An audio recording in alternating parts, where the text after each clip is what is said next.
Kowe iki aku lagi nggumun karo panjenengan wong loro iki. Pripun, Gus? Jenenge pelawak kok multi talent apa-apa kok iso. Tembang iki judule lak aku bingung dadine. Loh, iki tembang apa ngarepe kan lagumu apa kayak mau judule? Gondeli Tresno karya saya. Lah ya Gondeli Tresno kok kanthi teko cendol dawet iki. Memang satu apa nada. Tresno ki enek dawete?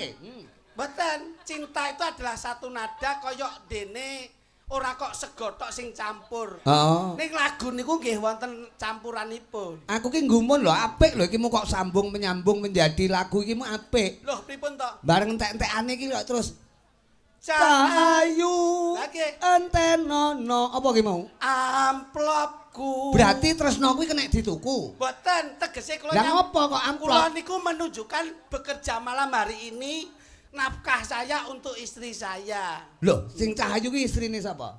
Bojone Mas Luduk. Loh, lah kok istri saya ki lho.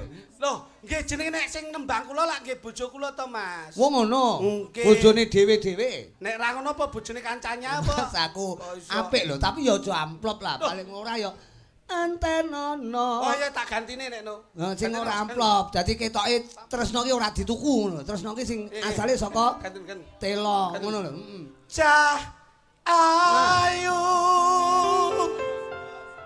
Ya tuk aja kaya adikmu ya amplop ya apa ya. Cah ayu. Nyapa? Wah, wis niang ngombe. Terusno. Terusno. Cah ayu. Dampanono pusakaku. Lah Iki malah bleset lagi. iki malah to the point lho iki malahan. Ya Dadi bener. esensine wong Tresno kan kuwi. Wah, Kembali ke misi semula kan ngono. pancen bener nek ngomongke kowe tampanono pusakaku pancen manten sak karone iki wondene kaya nggon Kediri kok, Mas. Bener kok. Kediri. Iki no. Maksude? Dewi Sekartaji kali Panji Asmara bangun. Oh, Panji Asmara bangun. Ora ngerti. Cerita Jenggala Manik. Menika leres. Oh. Kula Mbak Merika kalian Mas Haris ki wondene kaya Panji Asmara bangun kalian Dewi Sekartaji. Sekartaji. Mula ki apik tembungmu terakhir. Maksude piye? Maksude piye iki? Tegese tematen pun kene to kon dadak rono nyabut. Bene to wong suwi ra Wah, petuk. bene kene wong stenggone dhewe-dhewe kok. tegese tematen putri menika kados Dewi Sekartaji, Mas. Kondene Sekartaji kuwi ana werdine apa? Dewi menika wanita, Wanita. wedok, Sekar menika kembang, Heeh. Panji menika entup. Oh. Dadi paribasan temanten wedok menika kaya kembang sing seneng dientup. Lho. Oh ngono. Iki. Lah. Kondene Temanten kagung Mas Haris. menika kados Panji Asmara bangun. Lho, Panji Asmara bangun. Nggih. Heeh. Panji menika pusaka utawa gaman, gaman utawa pusaka, Asmara menika seneng, bangun menika tangi, Mas. Wow. Dadi temanten kakung menika nyun pangapunten, paribasan duwe gaman sing seneng tangi. Terus akhirnya gaman kuwi fungsine Nggo ngentup Dewi Sekartaji. wong ngono, maksudnya tangi nalare. Tegese Wis to ning kene aku dadak rono nyap. Bene to. Ning kono ya ketok kene ya Kliti. ketok. Suara petuk lho. Aku kan suwe ra petuk Suara karo petuk karo Mas Gareng kakangmu ngawur. to. Apa kok kene iki ra ketok? Wong kok kene ya Lah mok tutupi lho, mok Ya tapi tutupi. komunikasi ki penting luwih cedhek ki luwih penak ngono lho. Ben chemistry ngono lho. Pak Katijan nika ngrawuhke panjenengan Heeh. nganti kula kali Berarti Mas. Pak Katijan ki dolan ning Blitar, Heeh. terus Mas Gareng digorene ngono. Loh, Ngrawuhne ngono. piye to iki? Aku ra melu iki tutukno wong loro. Wong Mas. loro ki budale ora semayanan to kowe iki. Mboten. Kula apike nek teng panggung tok. Wong ngono. Ning isor piye? Ning isor piye? Ning ngesor dhewe-dhewe, Mas. Wong ngono. Mbok ya rukun ning isor. Parukon piye ngene iki klambi padha gentenan tekku kadang digawe iki. Lah Kok terus? jarik yo gentenan ra ngerti jarikku yo digawe iki. Lah kuwi sedulur kok ya. Sedulur apa? Blangkon, Iki- blangkon iki- gentenan, gentenan yo ora udeng ngerti kuwi. ukurane. Ngono lho kowe kok nesu karo aku masalah yo. Ya lesu lho. Moto kita dalam hidup rumah tangga atau hidup kita dalam berkeluarga. Selalu Kula ya senasib senasib serumun sepenanggungan. apa sing tak duweni? Aku yo melu duweni. Apa sing tak rasake? Aku yo melu ngrasakne. Lah apa salahe? Klambimu yo klambiku, klambiku yo klambimu, blangkonku yo blangkonmu, blangkonmu yo blangkonmu. Ukurane yo padha. Ngono nyilih bojomu rong dina ora mbok silih. Lah iki sing dadi masalah iki. Ngono Mas. kok jare Tekmu yo tekku, tekku yo tekmu. Kuwi jane arep tak silihke sampean gandeng disilih ki rung balik. Anu bojomu tak sampean dadi sekartaji ya, aku ya ngono terusan. Rumangsaku Rumangsaku bojo kuwi ora kena disilih-silihke. Loh, Mas, tegese tak silih niku nyun pangapunten. Heeh. Bojo kula kan lara. Oh ngono. Dadi ning omah ki ora sing masak, kula nyilih bojone Kritik takon ngopeni utawa masakne bojo kula ngono lho. Mas. Layak aku mau ning omahmu bojomu ra tek penak. Loh, ngawure penak kok gendeng jane kuwi. Ora tek penak itu tantem ndasmu malah. Lah ya kowe omong piye ngono lho. Kula nyilih bojone niki to, Pak. Heeh. Karep kuwi bojo kula lara, Heeh. kula ken ning omah rong dina takon masakne nggo masakne bojoku mergo sing ngewangi bojo kula prei ngoten Lho lho. kon masak. Lah iya layakno aku mau mampir ning omah Blitar kok bojomu ra tek penak. Tak jejeg Ki lho. piye? Lho, Ki piye? bojo kula penak. Wong aku ndek iso ngi pinduk.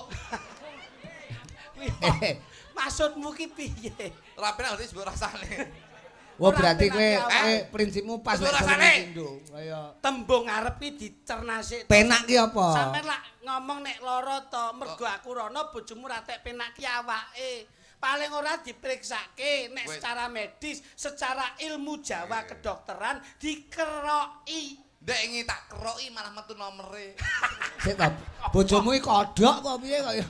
Kowe kok ngawur. nomere Wong Pak kaya. Katijan ki nyenengke piyayi akeh. Ya ya. Iki hajate syukur. Syukur. Mula didongake rejekine sempulur Ah. karo keluarga iso Akur. akur. Tur saya-saya paringi panjang umur. Sok iso dintaske ana ing kubur insyaallah kabeh keluarga temu makmur. Ngono lho. Ah. Awake dhewe iki melu seneng. Acarane rak tasakuran. Tasakuran. Mula Dauping dideleh- pinanganten. Nah, mula dideleh ning tengah ratan. Ah. Ora ora ngerti sebabe nyapa kok dideleh tengah ratan. Gome cilik ya. Kok iso omahe cilik gedhi. Wong daleme piyayi.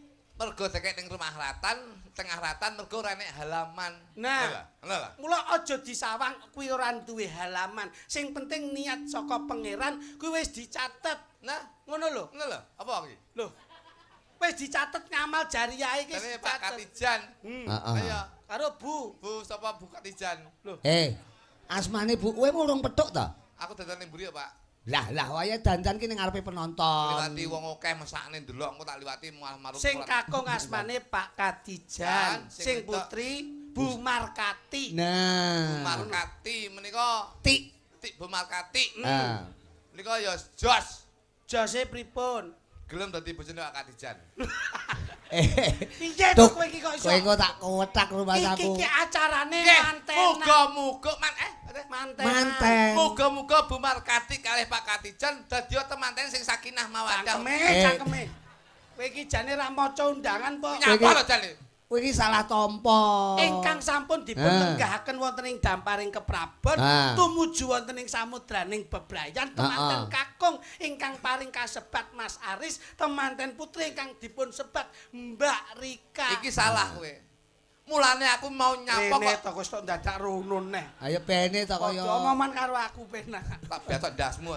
Aku wong loro nek gelut kaya. Mulane sing tak dongane Pak Katijan karo Bu Nah. Markati iki sebabe apa? Sebabe Sebabe biasane manten anyar menika sak kala diomongi kaya ngapa dilungokne kuping tengen ditokne kuping kiwa. Oh ngono. Wong tuwa menika dadi tulodo Pak Gareng. Iya. Wong tuwa ki dadi tulodo mulane sing dongakne wong tuwa, mulane sing didongakne iki Pak Katijan kalih Bu Markati, muga-muga dadi temanten sing sakinah mawaddah warahmah, ben dadi temanten sing awet, ben dadi contoh anak lan mantune. alhamdulillah. Ngono lho. Iya iya. Dadi Wah. anak lan mantune iki nyontoh wong tuane Pak Gareng. Nek wong tuane sakinah mawaddah warahmah, Anake bakal nyontoh. Mulane Ning nek ngono. wong tuane utawa maratuane iki bubrah, kuwi ora iso digo contoh. Mulane sing didongakne iki bapake lan ibuke. oh ya Ngoten lho, Pak Gareng. Sok kapan-kapan aku tak ndongake ngono ya. Lho nggih no. Sing tak dongakne Wong tuane. oh. Anake mbok dongani kaya ngapa? Sok kala ki aleh ora mandi manten anyar ngono kuwi. Manten Sekolah anyar netet, sik demen-demene to. Sik seneng-senenge Pak Gareng. Hmm. Nun sewu niki.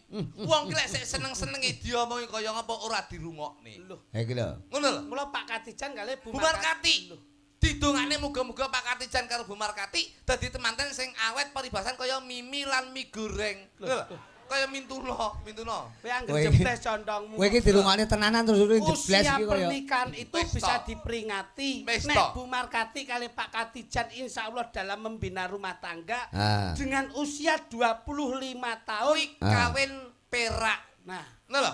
kalau menginjak dari 25 tahun 50 ke tahun kuwi bisa dinamakan kawin mas. Mas, heeh. Nek Mas Gareng Pernikahan mas, pernikahan perak niku penting.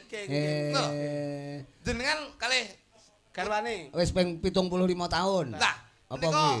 pernikahan seng. Tak kwetak rumah saku. Dadi wis karaten. Aluminium to rumah Kowe iki saku. sembrono. Lho iya lho. Dadi nek Wes, ngomong manten. Ngene. Ha. Rasa ngomongi kowe. Lho, Lek ngomong manten rasa nuturi. Lah nyang apa to wong dhek ya urun donga kok ya. apike Dhek iki butuhe ndongake lho klitik iki. apike wong kuwi nek Ngono. wis ditimbali kuwi paring pangucap utawa ular-ular. Mrada sing kagungan dalem, Lah, mulas sing duwe omah. Pituwah kuwi penting. Lah, Wong manten ki kudune kepiye? Rasa nuturi kowe. Lho. nyang apa to? Wong ki oleh nuturi ning kudu ndelok jati diri. Maksude? Jarkoni iso ngajari ning Iso kudu iso ngakoni. ngakoni. Kowe ape nuturi kowe? Kene wong piye panjen ditanggape? Ya kudu dituturi to mantene iki ben atut runtut-runtungan nganti Dados tekani aja kepingine. aja nuturi. Lah nyang apa? Wong keluarga merah harmonis ya. Kok nuturi manten? Oh, dhek ra harmonis ya? Hei, sikok bagi duo. Mas Wes. Haris. Ora harmonis ta iki? Mas Wes. Dian. Uang ki sebagai seniman, itu kita harus berbicara dengan realita. Nggih, nggih. Nuturi jarkoni, Nggih, iso ngajari ya kudu iso nglakoni lan ngapunten. kudu bisa nyontoni. Ngapunten, Mas. Kowe kok arepe nuturi manten? Nggih, ngapunten. Wong kowe iki nun sewu lho. lakune dhewe. Bener iki, bener iki. Ngapunten Mas, ngapunten. Wong Oleh, aja Mas. sok nuturi wong. Kadang-kadang Seniman oleh ngomong sing nuturi oleh, Mas. Bijak. Bijak, nuturi bijak oleh. Tapi kudu ndelok latar belakangnya dhewe kaya ngopo. Panjen wong ki sok kala Lho, iso iya, apik no. ning urung karuan apik. Iya, no. Bener. Wong ya aja sok nuturi. Nggih. Wong kuwi ya butuh tutur-tutur. Lah. Ntar keluarga ra harmonis ya. Kowe iki keluarga ra harmonis kok tutur-tutur Pancen, kancane nggih. iki lho. Lakon Kowe iki iki dhewe. jenenge Wong wong iki- iki lek iso nuturi iki ya mergo iso Lah iya lho, Mas. nglakoni. Mau penting kok. Kok- Dadi seniman yo aja kamuflase. Nek salah ki aja panggon ning Oh, iya, ngarep. no. Iya. Kowe Iya. wong ki nek salah ya ngaku salah, aja salah njur ngaku bener. Nah. Iya kuwi jenenge Wayangi ketoke mbok totoni ya ana sing salah, ana sing iya. kebener. no. Salah kok ngaku bener kuwi jenenge Syukurane, egois. syukurane, Ora oleh nuturi. Dadi antarane Mbak Rika kalian Mas. Wis ora nuturi. Lho. Lah piye to Mas? Keluargamu ora tentrem. Geger ae. Heeh, ketok wajahe Nemburi ketok. nemburi aja ning ngarep. Iya. Sik to.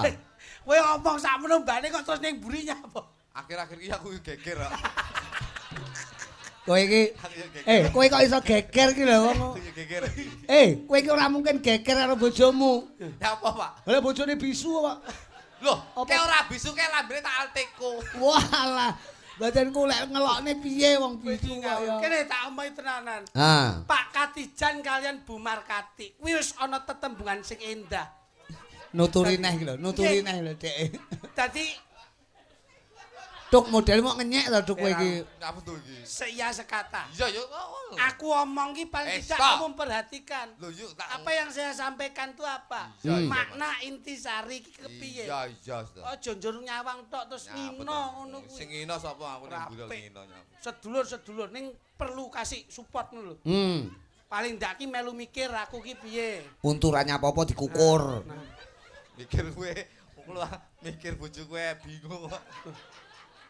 Aku ki maringi wedar ular-ular ngene iki sawangen sithik ngono lho. Lacengengesan. Heeh, dadi kudu siap Ngono segala lho. Disawang waktu. adike arep omong ki disawang. Nggih, Dimas. Nah, Nah, ngono lho rukun. iki dipirsani para penonton-penonton. Iya, iya, ngoten yo. Wong ya kritik karo sing sepuh ya kudu ngajeni. Contone aku karo kakangku sing ngendang lho Pak B lho, aku basa. Ngapunten Pak B. Basa apa? Nggih, Dik Gareng. Sampeyan ora ngajeni kowe. Lah piye? Nek ngajeni nyapa lungguh ning kono, mbok lungguh dadi siji. Ayo. Lah kono tak kene ngarep kene malah ketatap debok ngono kaya ngawur kaya. Tengi di bangku, malah kaya purel kok Batrus. Tak takoni pilih sapa Pak B? Pilih kowe. Lah kok ngono lah. Pak Katijan. Pak Katijan. Saka tembung Katijan. Oh. Kamika saka ukara karepe kasembadan ngluwari ujar ngentekke ragat golek nikmat insyaallah adoh saka laknat pikantuk syafaat saking Kanjeng Nabi Muhammad sallallahu alaihi wasallam. Sallallahu alaihi wasallam. Ki, Omongane udah. ngono lho. Pinter iki jenenge agamis. Ti sing loro. Iki nyapa to? Biasa. Dilem nih, ditangkap mbok lem biasa. Ti itu adalah Titipan. kami kok karep, Mas. Karep. Ti itu adalah Ditiwanci. engko tak idoni raimu lho engko. Lu nyapo aku iso ngidoni raiku dhewe ya. Lek ndangak iso lek ndangak. Ti itu adalah tidak lepas dari seorang tua untuk mengarahkan seorang anak. Oh ngono. Dadi wong tua ki wajibe cilik gedheke, gedhe minterke, yen wis minter mulyake. Wong tuwa ki mesti rekoso kanggo anak. Ning urung mesti yen anak ki ngerti rekasane wong tuwa. Niki lho. Tangkap ngelem. Janjine. Napa to kuwi? Jantek iku iso. Ngali ora.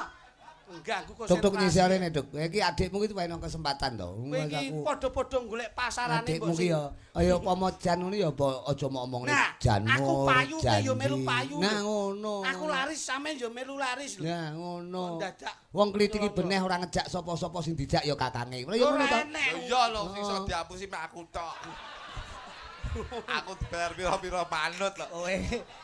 Lambemu dhewe tuku klambi jare blangkon barang ki apa rumangsamu? Musuk klambi ngene 450. Lha aku lek blonjone ning Solo. Ning klewer lho mek 120. Lah terus perjalanane. Kene iki ning Nota yo 450. Lambemu lengo wangi tak pundhutne dek iki. Lengo wangi matamu. Lah apa? Pokoke aku minyak tawon no. Rumahku. Batinku tak seplet gak kena video les ngene-ngene. Lah kok minyak tawon. Apa-apa le. Janji lah. Janjinya selalu ditepati. Oh padha. Inggih. Kowe terus kakangmu to. Apalan kuwi ndek iki sing digene kono ndek iki ya kumek janji ngono. Oh ngono. Sing kreatif. Nang etan kono to ndek kenane ta? Sing kreatif ngono. Garwanipun Bu Markati. Maringi kepuasan dumateng garwanipun ngono biasane. Marno tembungipun marem matine. Heeh. Tembungipun mar nika. Marem. Kowe meneng to?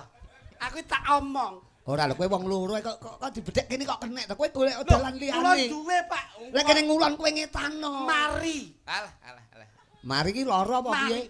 Mari ki tembunge wong tua, mari ki obate ora kok duit. Obate ora kok rasa. Ning obate anak kuwi iso mulyake wong tuwa. Kadang anak siji ra iso, anak loro ra iso, anak telu ra iso mulyake wong tuwa siji. Ning kadang wong tuwa siji sik iso mulyake anak limo. Oh. Niki lho, Pak. Anak limo. Nggih, kula marine wong tuwa ora kudu dinehi dhuwit, Pak. Dadi anak limo urung mesti iso mulyake wong tuwa siji. Wong tuwa siji iso mulyake anak limo. Kowe iso omong ngono ki mesti iso nglakoni. Lho, tak mulyake. Berarti kowe mbiyen mulyakne wong tuamu apa ora? Lho. Mulyane apa? Ayo. Wong tuamu mbiyen mok mulyakne apa ora, Mas Bambang Blengur ke? Tak mulyake, Pak. Napa? Sareane bapak niku sakniki kula wehi fasilitas Apa? AC. Sarean kok diwehi AC. AC piye sampean iki? Apa? Nggon kijinge tak wehi lampu kaya son horeg, Pak. Ben padang no sareane piye ngawur ae. Menu kok ne lampu. Lah anu kok ne purle kowe. Ruasaku. Elek to omongane. Klutuke kowe iki Kadang ngono. anak loro mesti mbela bapake, mbela ibuke ning iki ora, Mas. Ki Piye? anak loro iki kadang sing apik siji, sing elek siji. Oh ngono. Nggih, Mas. Nira ketara to. Wong kula ngomong apik kok ngriki elek terus. Berarti lak sing elek niku. Wong iki sing ngelek-ngelek wong iki berarti sing elek sapa, Duk? Sing elek niku to. Endhok ki sak petarangan padha putihe. Ning nek netes dadi kutuk, biasane nek sing bosok barang. Bosok bene. Semene pakai ndok. Endhok tak ruwemet masak. Enak balang lendasmu ya.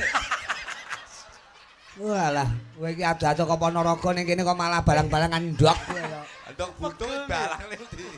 Wong iki mbok kaya mantene iki balang-balangan suruh. Balang-balangan apa suruh tekan ndok ngono kae kok. Kula tembunge mar kok mari. Ndok karo balang ke. Mari. Marka. Karep lan sediane wis kasembadan daerah ya ngene apa. Kan kok sepet saka tembung kasil. Aduh gantine. Kasil wong ki rido. Pak Kasil. Lho. Oh, Pak Kasil. kasil ki berhasil, Mas. Oh tak kira lek Pak Kasil. Kesuksesan seorang anak itu adalah doa dari seorang ibu dan bapaknya. Niku lho. Dadi surga itu ada di telapak kaki ibu, Mas. Lho tuk rungokno tuk. Sing ngomong sapa? Ibuku ya kene iki lho. Kene caplak tok kene. Lho. Tembung endahe ngono kuwi, tembung api ngono kuwi. Mula makmar kok kasil. Katik lho. Tik kowe ngerti ra? Lah mikir kowe. Lho. Tik itu adalah titik-titik terakhir. Mula nek wis duwe anak kok nganti lunga ning damparing keprabon sing jenenge kuwade, kuwi titik terakhir wong tua leh ngentaske anak. Kuwi lho. Ngerti pura kowe? Lah berbobot. Lah ora ngerti ta kowe? Wis iso tuk. Alah rupamu koyo. Kowe jelasne sing luweh saka adimu iso. Ora mudeng, Pak. Kene Adimu ora pati jelas iki mau. kene lulusan Jajal cetakno. Ki undangane iki. Iki undangane. Jale. Jajal iso maca apa ora? Alah, ndase diudeng-udenge mleset kabeh ngono iso. Arepe nerangne. Lho iki. Iki to kluthuk iki pantes ngangge udeng dek kapan kae Agus Kipot ngge udeng malah kaya wong lara ndas. Haris Setiawan. Haris Setiawan. Suarane lho ora menguatkan. Kene nyememek. Karo Nurika Pujiwara. Rika karo Haris. Alah. Riz. Wah, Dadi manten kuwi rasa kakean tegese kakean beban. Kok kakean lakang piye to rumah aku. Aku ngrungokne bingung ang. Kakean apa? ya ora Beban. Oh lah ngono lho. Kakean lakang wis ngene akeh. Aku kaget aku. Riz, ngene. Ndi Riz? Mantene Mas Haris. Napa golek manten? Tuh, nuturi ngene iki, kudu jelas. Lah. Aja kaya kowe. Riz. Ya, kok tuwek men kowe? Uduk. Mangklekmu kowe palike kok iso. Oh, bali. Kok wireng. Ngripatil. Kamu harus mempunyai moto bahwasanya happy wife, happy life. Wah, Tegese bahagiakan istrimu. bahasa Inggris iki. Insya Allah keluargamu akan bahagia. Tegese kowe lek nyenengne wong wedok, Alah. kuwi kudu bisa insya Allah kabeh kowe bakal seneng, bapakmu ya seneng, ibumu seneng. Mergo rumah tangga kuwi yen kowe keluargamu ora harmonis, keluargamu gampang geger, kuwi wong tuamu mikire luwih abot saka awakmu. Mergo wong tuwa ki nun sewu, sakala beliaunya itu tetep paribasane wis nguculne kowe berumah tangga, ning tetep mikir apa sing dadi kekuranganmu, apa sing dadi permasalahanmu. Napa nyawang aku kono lho, nyawang kono. Nyawang aku. Nyawang aku kok. Oh, wong loro ki urip dhewe-dhewe Lho kene Pak. Yen iso bojomu bahagiakan Riz. Rika kudu mbok bahagiakan tegese ngene. Kowe yen pengen bahagia, kuncine siji. Apa? Aku ki rumah tangga Riz, ndi to Haris iki? Kowe iki lah nyang apa mantene ben jagongi kancane tamu. Pak ben kita. Riz. Tamu. Ora iso mbok goleki bocahe ning bengi iki lagi berpacu dalam melodi. Wong wedok kuwi yen iso kaya aku. Aku iki rumah tangga ki 15 tahun. Kadang-kadang kadang-kadang kurang kok 17 tahun, Riz. Aku ki rumah tangga 17 tahun, 2 tahun yang saya jalani. Iki permasalahan yang selalu timbul dalam rumah tangga saya. Apa kuwi? Setelah saya cari, apa penyebab permasalahan, apa penyebab kericuan dalam rumah tangga saya? Ternyata satu, komunikasi Pak Gareng. Oh. Yen iso, yen sampean gelem rukun awet karo bojomu, yen iso aja omong-omongan. Cah pekok ya Sik to. Iki rumah tanggane wong lho, Tuk. Iki Ora rumah tanggane wong ora iso. lho ke Pak omong. Gareng, tapi riset kula niku ngeten iki Pak Gareng. Tapi lek ora omong-omongan terus lek komunikasi piye? Kita pakai Sarana komunikasi ki menggur omong-omongan. kula niku rong Aja tahun. nek kok awake dhewe kae lho, jinggel-jinggel ning njaba omon-omonan ngono kae lho. Omongan Pak Gareng. Lah Kula iya. niku rong tahun omongan kalih bojo kula niku gampang geger Pak Gareng. Lah terus Duh, kula omong pisan, wong wedok omong papat. Wah, pedhot bocah iki. Kula omong loro, wong wedok omong 8. Pedhot tenan Niku bocah. wong wedok ngoten niku Pak Gareng. Oh. Mergo wong wedok ora gelem kalah karo wong lanang. wong lanang sak kecap wong wedok Wong wedok iki paribasan 1000 kecap Pak Gareng. wong ngono kuwi. Kowe nek ra seneng pegaten kok tak lungsurane. Sik doyan kowe. Mas aku. Lho, Sik niku kurang lho kaya. ke Pak Gareng. Dadi carane komunikasi selain omong-omongan Ojo omongan, ojo komunikasi, tapi kita tetap berkesinambungan pakai bahasa tubuh, Pak Gareng. oh, komunikasine ngangge bahasa Bahasa tubuh. isyarat. Isyarat. Tubuh apa wong tangane bojomu mek kawil-kawil cendak ngene kok iso. Masamu bebek Mas iki. Dadi kula nganti sakniki awet rukun ayem tentrem rumah tangga kula niku ora omong-omongan, tapi saya itu apa yang saya inginkan niku kula nggawe bahasa tubuh, bahasa isyarat, Pak Gareng. Contone. Contohnya apa? Nah, upamane pengen kon nggekne wedang. Kowe piye? Kula niku lek kongkon gekne wedang. Ha. Biyen lho. Heeh. Biyen sik gelem omong-omongan, kula mesti ngeten, "Nduk, gekno wedang." Niku bojoku mesti nyauri, "Ora tau blonjo gekne wedang rumasane wong lanang apa?" Yo, Rumasane pas. kula. Niku mesti nyerewet era umum. Tapuk cangkem. Akhire geger, Pak. Nah Tapi terus sakniki kula ora tau omong-omongan ning mung gawe bahasa isyarat, Pak Gareng. piye carane? Jemen ngeten kula. Anu kowe bojoku. Wegah gila. Ora etok-etok maneh kok ya. Oh aku wedok ngono to. Heeh. Masyaallah. Dadi kula ora tau ngeten to. Heeh. Dekne ya sik njaluk tulung. Lho nyambut gawe no. Iki nyambut gawe cuk. Wong loro ki kok iso bahasa Jepang Weh, iki ya. asli ket mau nesu karo aku, Mas. Lah kowe iki pancen kudu dinesoni kok ya. Bojoku. Ya. Ha. Kula mek ngeten to, Pak.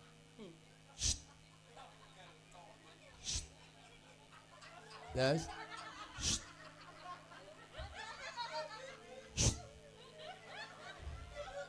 ora krungu. Piye? Kumat to kopokmu. Lah, Ya kowe aku- bojoku yo nyauri Pak Gareng. Piye? Ora meneng tok ngono. Piye? Yo ngene lho, Bos. Piye? Hei. Ya. Ngene. Oh, mantu. Mantu, Pak. Yo ora nyauri ngono, Pak.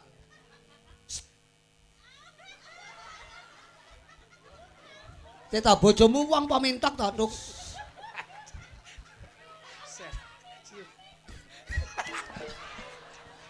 Nyapa? Malah kaya hiasan.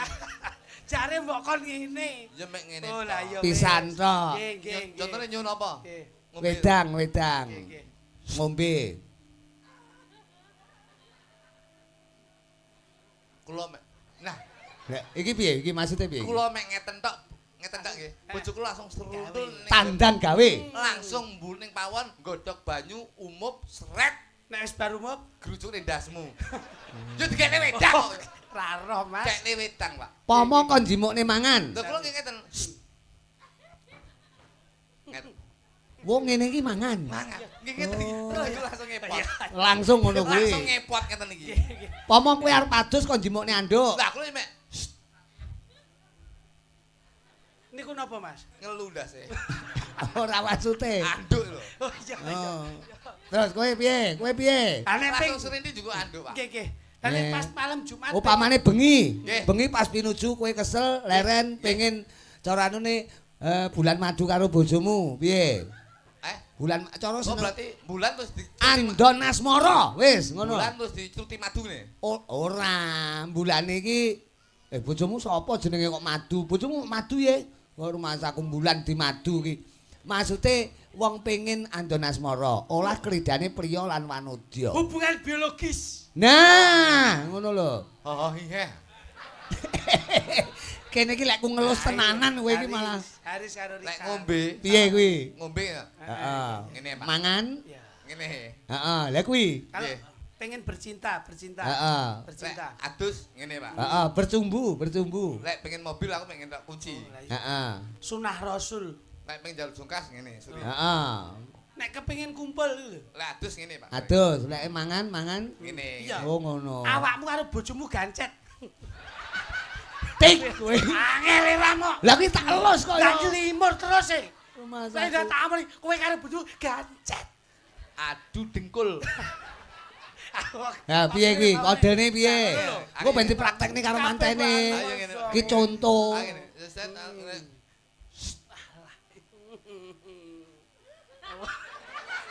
Melet sik sithik. Mosok dadak kaya anu, Ya, melet kaya sithik. kelarap melet ngono. Sik sithik.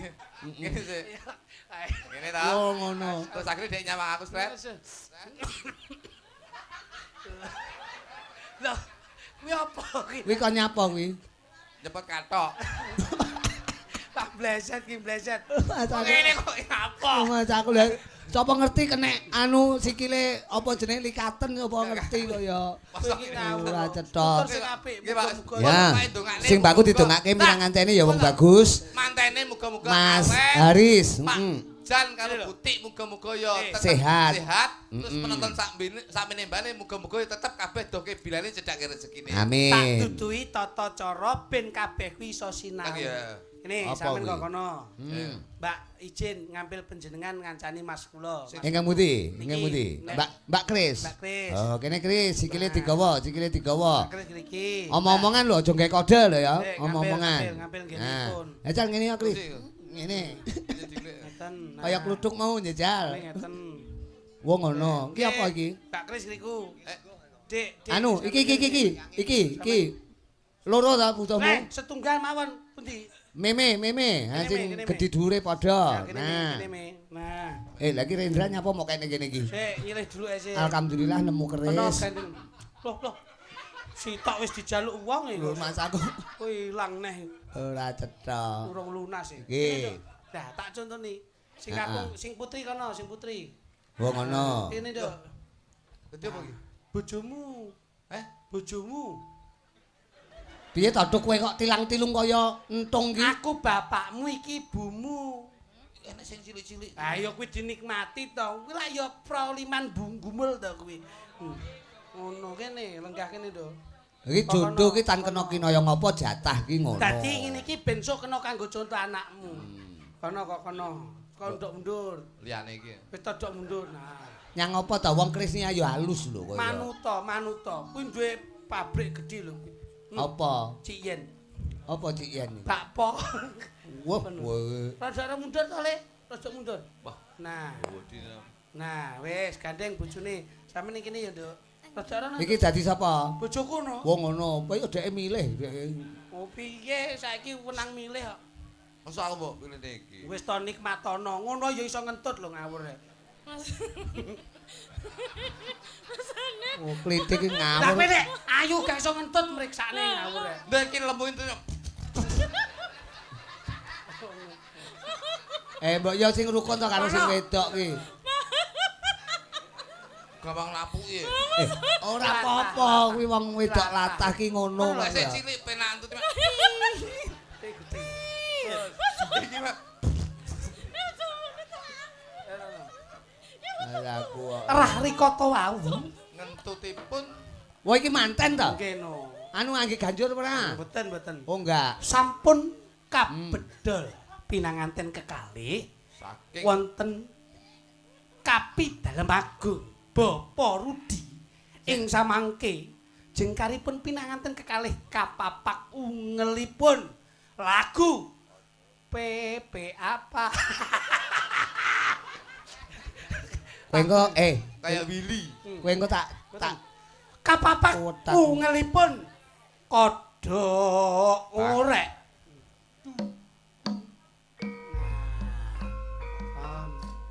Oh manten. Yo donga pangestu, dipangestu. Dumateng sayaning para rawuh kakung miwah dak putri. Au. Ing samangke jengkaripun pinanganten kekalih kalarapaken wonten ing Stinggil Agung. Sineksenan. Ketok. Ing samangke temanten tindak sak pecak. Nut jumangkaing suku Kedheping Netra. Bojoku pemain sirkus. Ya manut. Ora manten kok pencolotan iki lho. Yo cayaning para rawuh kakung miwah putri kang dadi kinurmatan. Ingkang sampun satu kersa caos doa pangestu dhumateng pinanganten kekalih. Wah ketoke mantene anak kadal iki, melet terus. Sampun titi wanci hanggenya. Wonten ing adicara sesungkeman. Iya. Iki jane panganan apa? Bapake iki nyawang apa to bapake iki kok ya Ngene tok wis wareg. ora. Ing samangke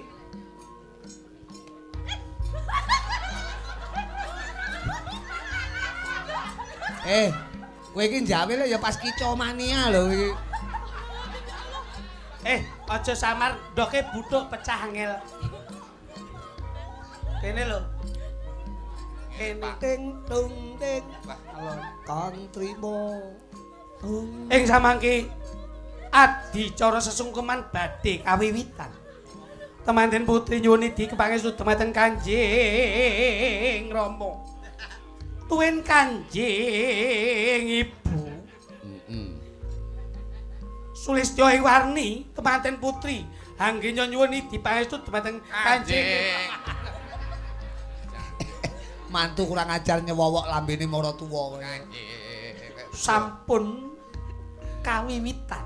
Temanten putri nyuwun idi pangestu. Kok timpuh to? Piye to mantene iki kok?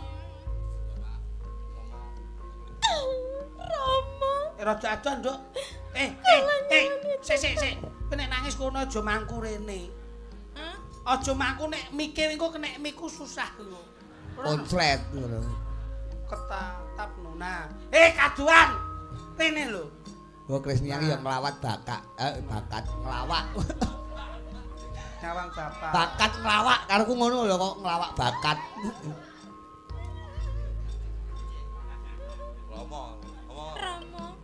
Piye anakku cah wadon? Krisnia. Kula nyuwun pangestu. Kula nyuwun pangestu Rama. Mugi-mugi Mugi-mugi anggenipun kula berbayan.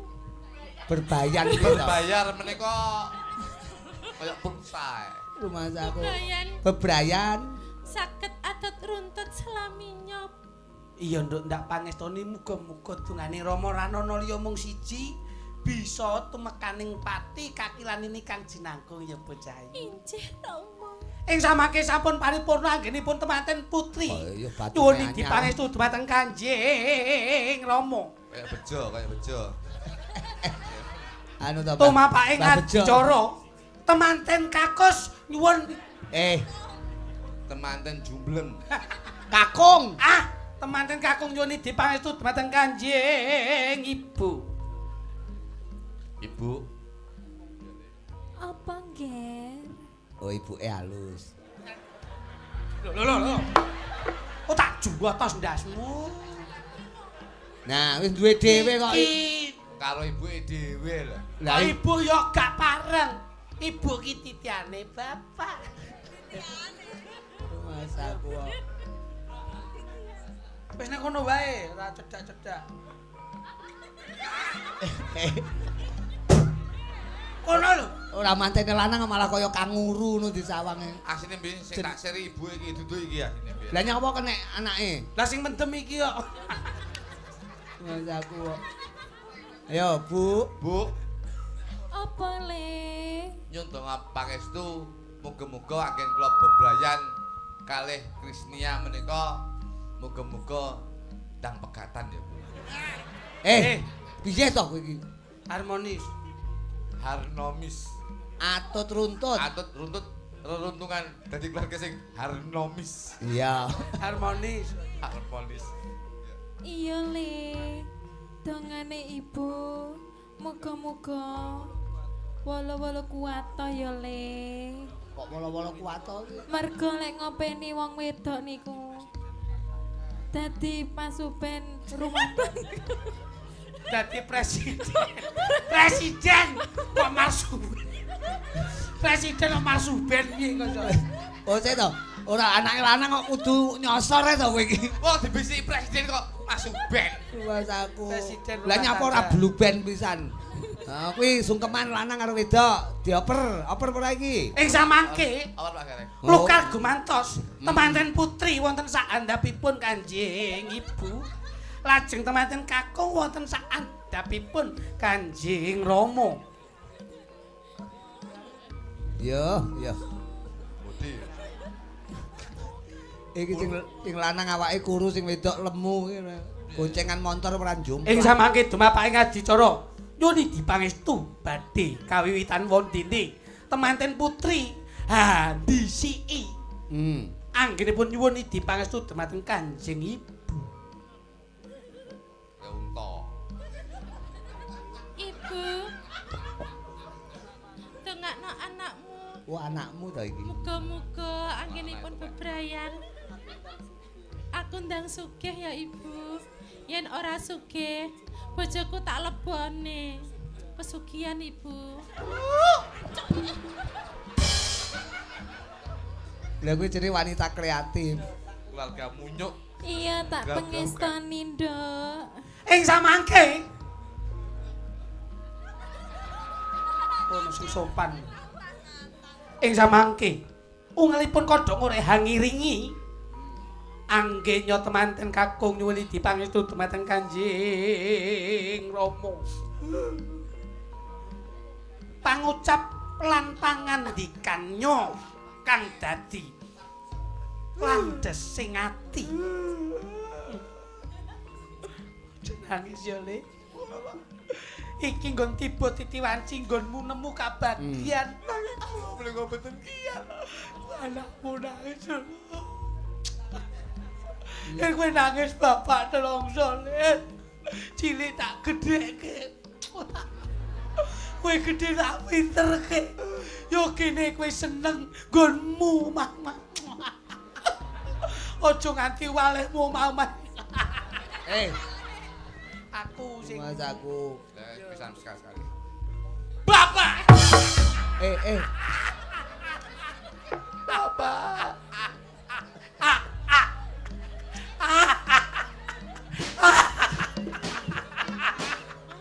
Le.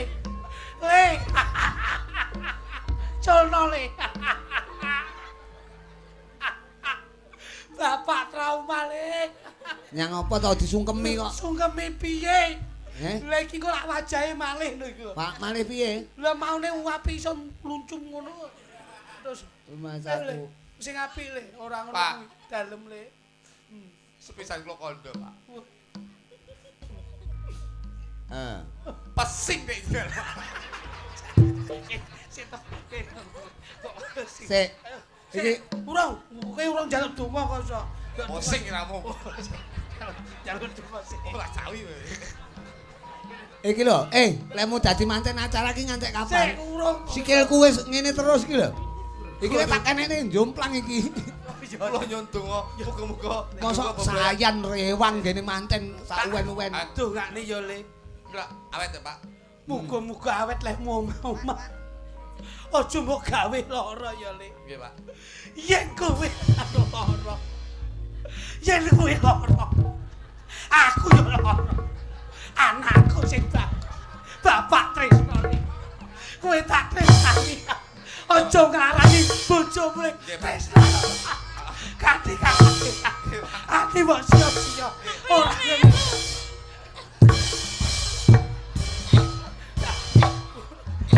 Wis Krisnia karo Mimi balas dendam kaya. Piye lemu dadi manten seneng? Keluarga asu. Piye to iki Mas aku? Nesu lho. Nyapa nesu lho. Mantu rung sewenge dianyaya.